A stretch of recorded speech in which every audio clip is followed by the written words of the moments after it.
आपका बेहद शुक्रिया कि कल शाम में आपने फ़ोन करके मेरी खैरियत और मुझसे दरियाफ़्त किया कि क्या हुआ, और आपने मुझे बताया कि आपने फ़ौरन पुलिस के आला अहदेदारों से बातचीत भी की। मैं आपका बेहद शुक्रिया अदा करता हूं कि आपने अपनी संवैधानिक ज़िम्मेदारी को एक रुकने पार्लिमान की जान पर जब कातिलाना हमला किया गया टोल गेट पर, आपने उस बात की। मैं आपका शुक्रिया अदा करता हूं। स्पीकर साहब, मैं मुख्तसर से यहाँ पर ये बात कहना चाहूँगा कि मुख्तलिफ़ सियासी पार्टियाँ मुख्तलिफ़ प्रदेश में इक़्तिदार पर हैं। ये बात आप तमाम को मैं गोशगुजार कर रहा हूँ कि आखिर ये कौन लोग हैं जो गोली पर भरोसा करते हैं, बैलेट पर नहीं करते। आखिर ये कौन लोग हैं जो इतना रेडिकलाइज हो चुके हैं कि इनको इस संविधान पर एतमाद नहीं रहा, उनको अंबेडकर के बनाए हुए संविधान के ख़िलाफ़ हैं, जो इतनी नफ़रत पैदा करते हैं। आखिर ये कौन लोग हैं? मैं इसको सियासी गुफ्तगू नहीं करूँगा, ये सब के लिए छोड़ रहा हूँ, क्योंकि जहाँ तक मुझे मालूम कि मैं 2 मरतबा का विधायक हूँ, 4 मरतबा का सांसद हूँ, और अगर इस तरह से अगर राजनीति आगे बढ़ेगी कि टोल गेट पर गाड़ी रुकती है और 4 राउंड गोलियां चलाई जाती हैं, आखिर इन नौजवानों को ये कैसे रेडिकलाइज हुए? और मैं सरकार से पूछना चाहता हूं कि क्या उन्होंने ये रेडिकलाइजेशन सैयद कुतुब की किताब पढ़कर रेडिकलाइज हुए, अब्दुल्ला अज़ाम की किताब पढ़कर रेडिकलाइज हुए, या अयमन अल ज़ोहरी की किताब पढ़कर रेडिकलाइज हुए? इसीलिए मैंने सरकार से 2015 में कहा था कि इंटरनल सिक्योरिटी डिपार्टमेंट MHA में उसमें तमाम मज़ाहिब के लोगों का एक काउंटर रेडिकल सेल बनाइए आप। और सर, ये रेडिकलाइज हो चुके हैं तो भारत की इससे राइट विंग कम्युनिज्म और टेररिज्म बढ़ेगा। मैं आपसे अपील कर रहा हूं कि जो गलती NDA 1 में की थी, आप वही करने जा रहे हैं। आपको नुकसान होगा, आपकी सरकार को नुकसान होगा, देश को तो, देश की सालिमियत को खतरा तो पैदा हो रहा है। सर, मैं आपके जरिए से सरकार को यह भी बताना चाहूंगा कि जिन लोगों ने ये रेडिकलाइजेशन किया है, आप इस पर गौर करिए, इन पर UAPA क्यों नहीं लगाते आप? अगर कोई स्पीच देता है, अगर कोई फेसबुक पर किसी क्रिकेट मैच पर किसी टीम की तायीद करता है तो UAPA लगता है। एक सिटिंग MP के ऊपर UAPA नहीं लगेगा सर। मैं सरकार पर छोड़ता हूं। सर, चौथी बात यह है कि रेडिकलाइजेशन की जब बात होती है, हमने यहां पर एक कांग्रेस के बड़े नेता से सुना कि 2 भारत हैं दौलत के एतबार से। नहीं सर, भारत की दौलत मोहब्बत है। भारत की दौलत पैसों की दौलत नहीं है, भारत की दौलत मोहब्बत है। हां, 2 भारत हैं, एक मोहब्बत पर जो पिछले कई बरसों से आबाद है, और एक नफरत पर भारत बन रहा है। तो क्या आप दौलत की भारत की मिसाल देंगे या मोहब्बत की भारत की मिसाल देंगे?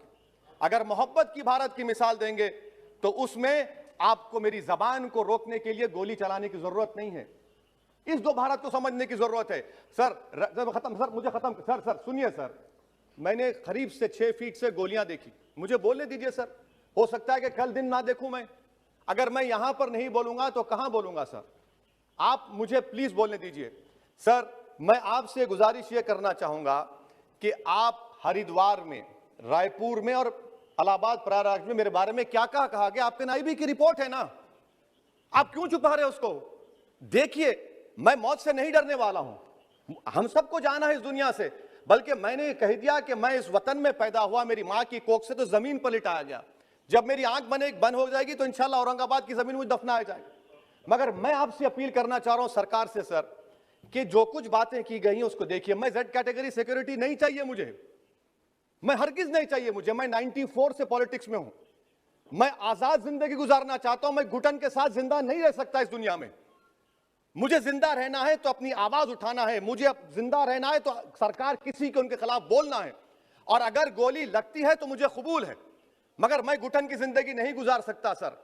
मेरा मानना यह है कि संविधान में अगर देश के गरीबों को, मजलूमों को, अल्पसंख्यक समाज को सिक्योरिटी मिलेगा तो मुझे मिलेगी। सर, आपकी चिंता हमें है ना सर, मैं सिक्योरिटी दे रहे हैं आपको नहीं सर। देश के गरीब बचेंगे तो मैं बचूंगा। ओवैसी की जान इखलाक पीलू से बढ़कर नहीं है सर। ओवैसी की जान उस वक्त बचेगी जब गरीब की जान बचेगी।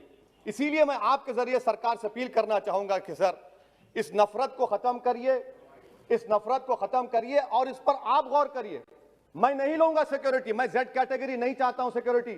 मुझे A कैटेगरी का शहरी बनाइए आप, मुझे A कैटेगरी का शहरी बनाइए ताकि मेरी और आपकी जिंदगी बराबर हो।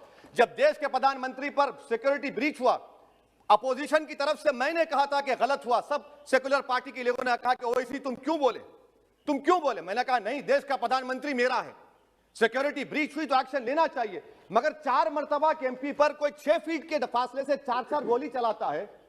मुझे मौत है, हम सबकी मौत है, मगर मैं इन गोली चलाने वालों से डर कर खामोश नहीं बैठने वाला हूं। और मैं दुआ करता हूं कि उत्तर प्रदेश में पुरअमन पोलिंग होगी इंशाअल्लाह। उत्तर प्रदेश की जनता गोली चलाने वालों का जवाब बैलेट से देगी, नफरत का जवाब मोहब्बत से देगी, और कमजोरों को दबाने का जवाब हिस्सेदारी से देगी। मेरी आपसे गुजारिश है सर कि मुझे जेड कैटेगरी नहीं चाहिए, मैं रिजेक्ट करता हूं। आप इंसाफ करिए सर, उस पर यूएपीए लगाइए। और इनके दिमाग कौन है?